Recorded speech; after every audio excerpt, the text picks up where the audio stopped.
Welcome to Polaris-Live. This is your host, Sarwar Kashmeri. Thank you for joining us for today's discussion in our series focused on the U.S.-China relationship and its global impact as seen through the eyes of experts from around the world.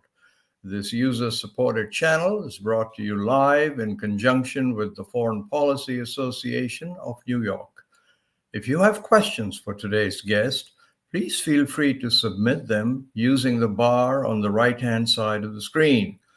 After the live event, you can also listen to these programs on your favorite podcast platform. Thank you for being part of the conversation. My guest today is Dr. Pamela Crossley. Professor Pamela Crossley is one of the world's leading historians of modern China, Northern Asia, and global history. She is a specialist in the history of China's last empire, the Qing, but has written books on early modern and modern Chinese history, Central Asian history, and global history. Her work is widely published in scholarly journals and in newspapers and magazines for the general public. She's the author of Wobbling Pivot, China Since the 1800s, as well as Influential Studies of the Qing Dynasty. A forthcoming book is China's Global Empire, Qing, from Cambridge University. She's freshly retired from Dartmouth College, but is keeping very active. I want to use this edition of Polaris Live to peer into China's strategic mindset with Dr. Crossley and ask questions that many of us are thinking about. And a word on how this edition of Polaris Live came about. I was talking with Pamela about China, America, where we are just blue skying. And it got to be such an interesting discussion that I said, hey, let's open it up to everyone on Polaris Live. And I have to proudly tell you that we have crossed 400,000 viewers in China. So with that, welcome back to Polaris Live, Dr. Crossley. It's so nice to have you with us. Thanks. It's very nice to see you. Pamela, China, Dr. Henry Kissinger has said, seems to have always been here, living in the same stage of advancement as in the present. And he also says Chinese civilization originates in an antiquity so remote that we vainly endeavor to discover its commencement. Those are pretty heavy statements. What do you think? Well, they're pretty conventional statements. Let's just leave it at that. I read the book many years ago, and you sent me those quotes, and I didn't have time to look up exactly what the context was of either one of them, but I do remember the book very well. I would just say, read Dr. Kissinger for his policy advice, and not as a historian. That wasn't the best part of the book. No, obviously, no culture or society has always been here. There's no such thing as that. And this idea of timelessness and all that, I mean, it's not something that's current in the way that historians talk about China, or I hope South Asia or anywhere else. Well, that's interesting what you said, because I always, as I've told you before, Pamela, I always relate history with behavior and so on. And the belief in many Western circles is that because of China's history, even when it was dominant, it really didn't throw its weight around. So we shouldn't be thinking of it as anything other than a power that has no history of colonizing or invading its neighbors, as people say the Western countries did when they became industrial powers. Does that make sense to you? Is that how you think? Well, no, but just to make it very accessible and fit into this fairly short period of time we've got here, in my lifetime, exactly the same story has been told about the United States of America. That is, in both the case of China and in the case of the US. How does a small country at some point become actually very large? Um, uh, does it just happen because happy people at the borders are begging to come in and be just like you? No, it actually happens pretty much the same way in each case, which is this mutual reinforcement of military encroachment and commercial and economic hegemony. And that's basically how you get big. You can look at a map of China in the Zhou period, 2,500 years ago. It doesn't resemble in any way the map of the People's Republic of China. Same thing with the United States. Look at the map in the 18th century. It really doesn't look anything like what it is now. But the same story is told, or has been, let's say. For 50 years in the United States, this was the state myth. We didn't conquer anybody. We didn't hurt anybody. We just kind of kept moving towards the West, and people just kept joining up. And it's a very attractive state myth. It's very self-flattering. It relieves you of responsibility for what has happened to peoples who've been displaced or subjugated in some way. It's a very, very nice state myth, and it was used in the United States for until the 60s. And there are people who'd like to bring it back. So it's nothing particular about China that there's a state myth that we started out small, but we got big just through friendly interactions with everybody around us. Well, that's really interesting. So I guess the optimist would say there's another way that China and America are alike. But what I want to ask you is, there was a time when the Chinese state was far smaller than it is now. And I mean, everyone talks about the 3,000, 4,000 year continuous civilization of China. Okay. Just yep. Civilization equate to the size? I mean, I guess I'm part of the populace that is confused. Well, that's kind of true everywhere, right? I mean, we tend to think that empires and civilizations correspond in some particular way, and the assumption, I think, at the very sort of elementary school level is that empires have actually established civilizations and spread them to other people. That isn't true either. There's actually a very sort of porous relationship between conquest and spreading civilization. But civilizations may or may not correspond to nation states, particularly in the modern era. They're two distinct questions. So continuities in Chinese civilization, that's a really interesting question, and you have to do it without stereotyping what Chinese civilization might be. It is very, very rich. It has multiple sources. It is really, and it has also tremendous continuity in the institutions behind that, including literacy and social organization and all of that. Yeah, I mean, there's a very rough correspondence over history, or let's say over 1,500 years, between the spread of Chinese civilization and the growing borders, the extending borders of states based in China, but that they're not the same. There's a certain correspondence between them.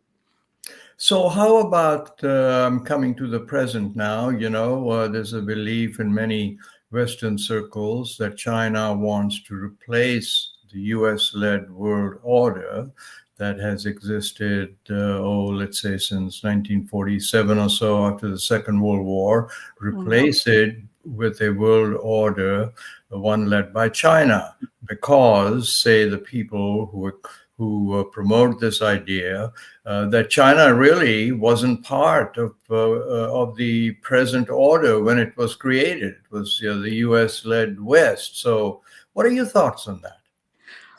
Well, yeah, I think I know some of the people you're talking about who have promoted this idea. And once in a while, you can see some sort of hints of this in some of the statements made by high-ranking people in the Chinese government. But I don't think there's any way to say this is a Chinese policy, this is a Chinese ambition. This order you're speaking of in the United States was the leading power in that after World War II. That can't go on forever. I mean, it was important in the latter part of the 20th century, especially for areas trying to recover from the damage of World War II, and that does include China. But as you get into in the 21st century, or you get further away from those exigencies of the post-war period, well, I mean, there isn't any sort of international financial or political or environmental discipline that's just going to go on and on and on forever. So naturally, once it's replaced, it won't be replaced by something that is somehow led and financed by the United States. Now, does that mean that China has to assume a role that looks like the United States' role in the latter part of the 20th century? I haven't seen anything connected to Chinese policy that indicates anything like that. I do see a lot of projection from mostly American commentators, thinking that historically there was a Chinese world order. They're going to try to recreate it. That's what the Belt and Road Initiative is. No, I mean, I think they make smart topical decisions, particularly about things in places like Africa, right, where the United States has just been completely lacking in any kind of a coherent approach. That doesn't mean you want to dominate the world. It means you're making very good choices about natural resources and markets in Africa, while the United States is making very dumb choices about that. That doesn't mean there's some master plan to displace the United States. The United States is going to be displaced in that role that it had in the latter part of the 20th century.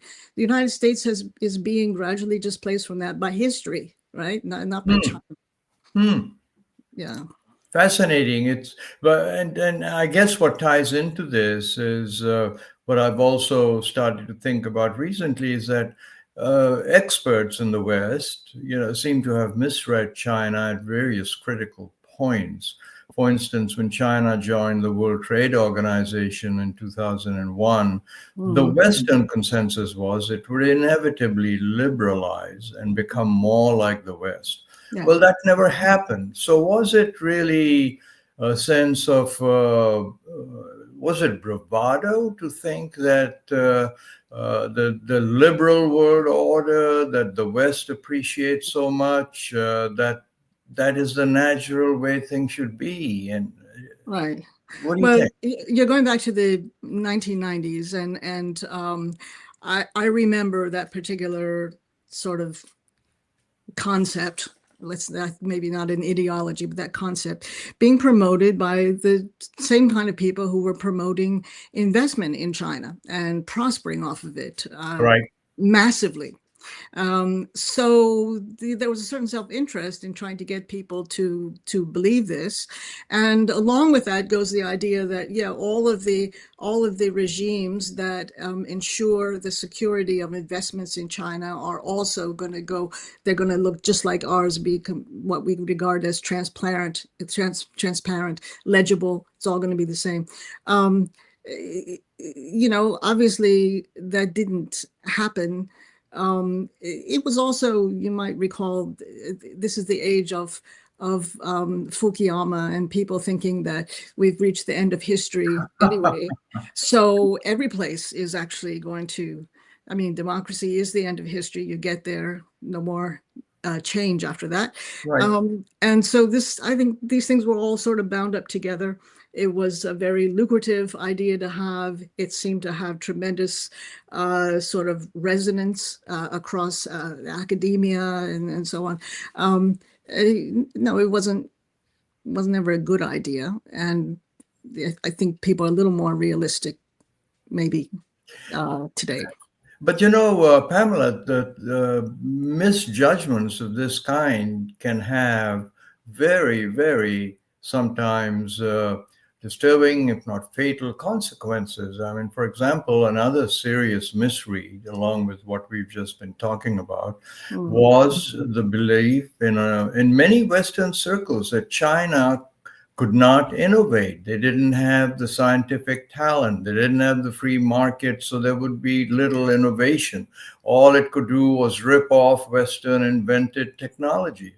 Well, we were wrong again there, right? So that's kind of the same line of thinking that you've just talked about. Well, in the history of technology, innovation here, improvement and application there, there isn't such a clear line. So it's not like, there's an absolute innovation and there's an absolute adaptation, right? They go together. And China's history of technology, which is very fascinating, has to do with the interplay of those two. And so, I think academics in Europe and in the United States have been a bit schizoid about that. We've got the school of everything invented in China, and then we've got the school of nothing invented in China, and neither one of them is right, because that isn't the way that it works. Even in the United States, where if you looked at, the formal criteria for this, there's been a tremendous amount of innovation. When you really look into it, you find that some of it isn't all that innovative. It's just not, that this isn't the way that it works. And I would say also with respect to China and the situation today, it's one thing to claim you've invented a technology and you control certain aspects of that technology. It's another thing to control the resources that are necessary to produce that technology. So they're both, which is more important, really? All those things go together. Yes.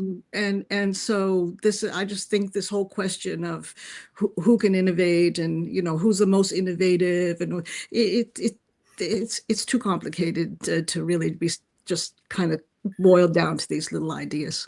And I'm reminded also of our early Treasury Secretary Hamilton, who actually created U.S. federal policy to bribe Britons bring over their inventions, all the steam engines and things, which by which they were dominating it. And if I remember correctly, Pamela, that the U.S. also said, "Hey, listen, you make a slight tweak, and we'll make sure you get a patent here of the invention that you've done." So what you're saying is just reminding us of all that. It's all part of it, yeah. So let me take a moment, though, to remind viewers, Pamela, that Polaris-Live is a commercial-free, entirely viewer-supported.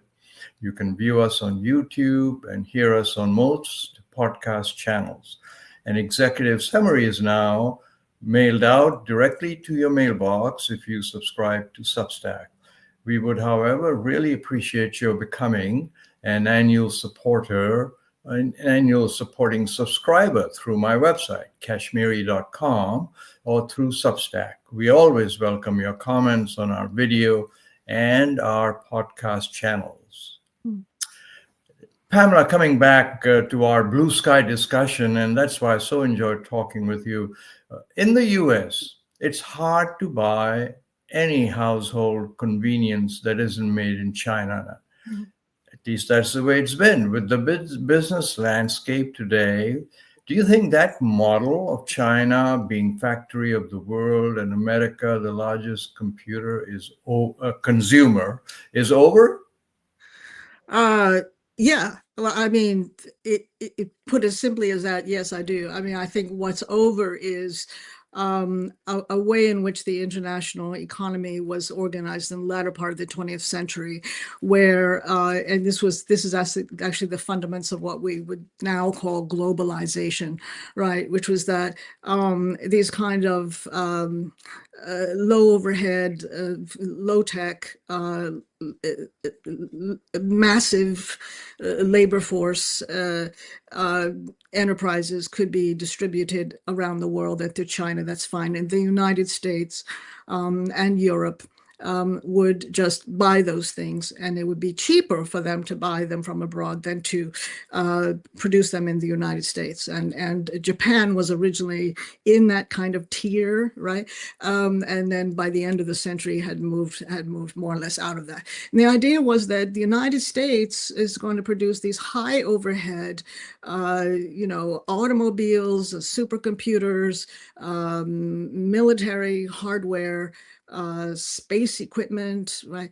And that'll be fine. It's all going to work out. It's going to distribute it in such a way that American wages will remain high enough to buy all of these cheap things from all over the world, but there'll be enough of a sort of monopolization of these more leading enterprises so that everybody else will have to buy them. And then so it's all going to work out. That the elements of that have been completely deranged, I would say, disarranged. And so first Japan, then China move into this tier of the production of the heavy sort of leading items. And at the same time, many other countries are moving into the tier that China had previously occupied, so that, Mexico, Vietnam, Indonesia are all becoming important in that. And China itself is beginning to sort of put out labor to countries where the wages remain low. So, I think this was all this process of globalization, which has had, I think the economic benefits have been clear, but the political cost of this is pretty severe and getting worse in many parts of the world. So, China isn't going back to the role that it had once played of producing all these sort of low overhead items while the United States is monopolizing the big heavy stuff. That isn't going to happen. There's going to have to be some kind of a new sort of ecology in which various levels of technology are distributed more globally. They won't necessarily be evenly distributed, but they'll be distributed globally. Well, later on this week, I'll be at West Point Military Academy. Pamela co-chairing a roundtable on China, and my fellow co-chair, who is a Japanese, says, there's just so much that America and China can do together if they come together. And that's, I think, kind of underwrites what you're saying, right? That, but do you think that sometimes I think that the word communism, the word, the hard rules of communism, that they're so drilled into the American psyche, and capitalism and the hate of it, not hate of it, but looking at it snidely, I suppose, is drilled into the Chinese. Do you think that holds us back from working together, or is that crumbling also with the other items that you've mentioned? Yeah, that's probably not the main thing holding back. I would, when I was really young, communism was this powerful word. You slap it on somebody, you've really done them a lot of damage. Indeed. And people say communism, yeah, that's bad. We have communist China, we have Soviet Union, they're against this, they want to destroy. The world hasn't been like that for a very, very long time. And in fact, the word communism was something you didn't even hear in the United States for, a decade or so. So I think nowadays you have people trying to revive communism as a kind of political epithet, a tool, a weapon, in the way that you would have done more than half a century ago. And I don't really know if that, I don't really know that I don't see a political effect in the United States. There are other words that you can put on people that are really going to have a much bigger blast area to them than communism. So I don't think that's holding anybody back. Plus, people who seriously know about China now don't think it's actually communist anyway. So, like, what? Well, that just says we'll have to get you back. That's a whole program on its own.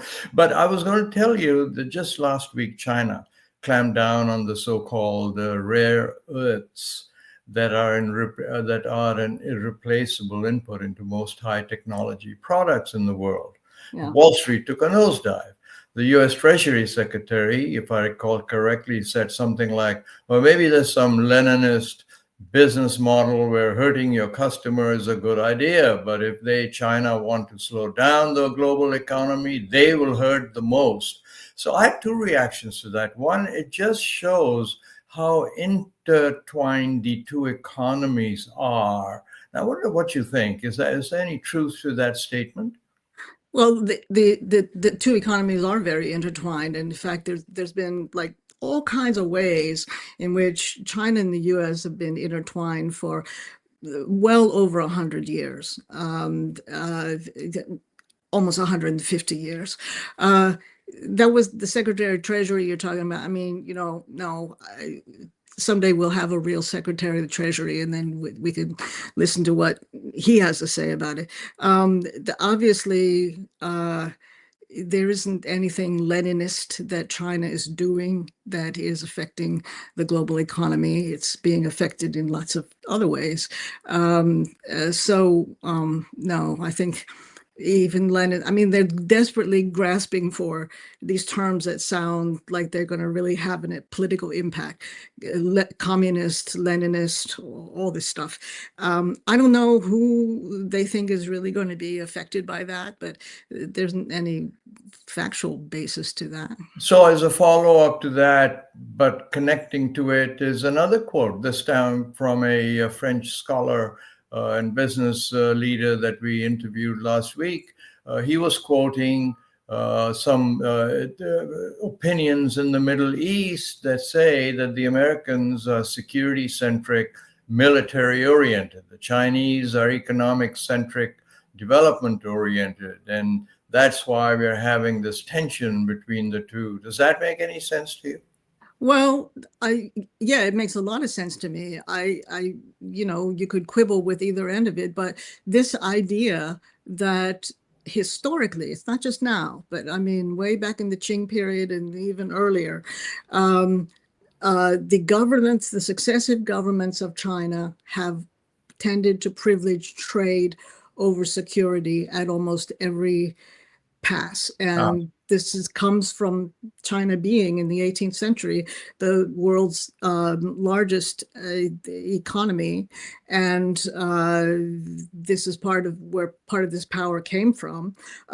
It was also actually the world's leading industrial power in the 18th century.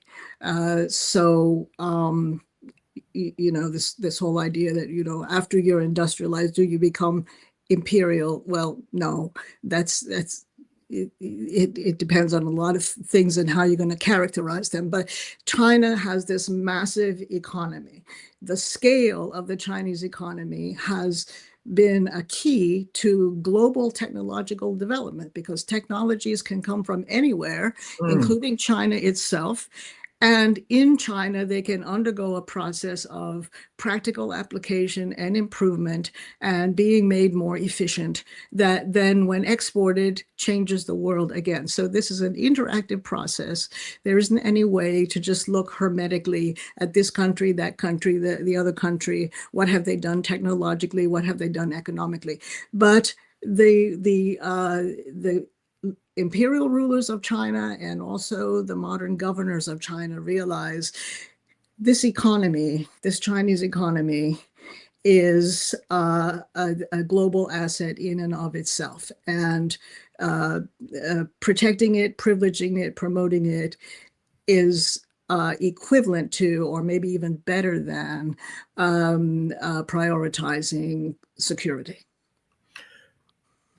Now, we are going to run out of time very soon, but this is such a fascinating conversation that I do want to ask one more question. I quoted Dr. Kissinger earlier in the program, and I'd now like to quote the famous quote, actually, I believe attributed to Napoleon, which is let China sleep, for when it wakes up, the world will tremble. So are we there now? No, I mean, that was, I understand what you say. I mean, this goes back to these 18th, 19th century ideas about China. People were tremendously impressed once they really came to understand the population of China, the size of China, the size and complexity of its economy and its impact on the world, and its history of conquest, which is what Napoleon was thinking of. The very thing that you're often told doesn't exist, but actually does exist, and impressed Napoleon tremendously. They were all, abuzz with this, right? Every cognoscenti had to tell you, all about China. Here's what you don't know about China. And so these kind of conventions, these stereotypes arise. No, was America a sleeping tiger? No. Was this China a sleeping dragon? No. Is there a moment when they wake up? No. So I guess that's what I have to say. Well, Pamela, you're a fount of information. We've alas run out of time now, but I want to thank you very much for that thought-provoking perspective. And I hope that we can get you back, so we can do this blue sky, this kind of fireside chat. I think our viewers enjoy it as much as we do, as the numbers keep cropping up. So thank you. I hope you'll come back, see us. Thank you. Thanks. Great to see you. And I thank all our viewers from around the world. Please join us again on Polaris-Live.com as we continue to explore the most consequential relationship in the world, the United States and China, and its impact in the world. Until next time, then, goodbye.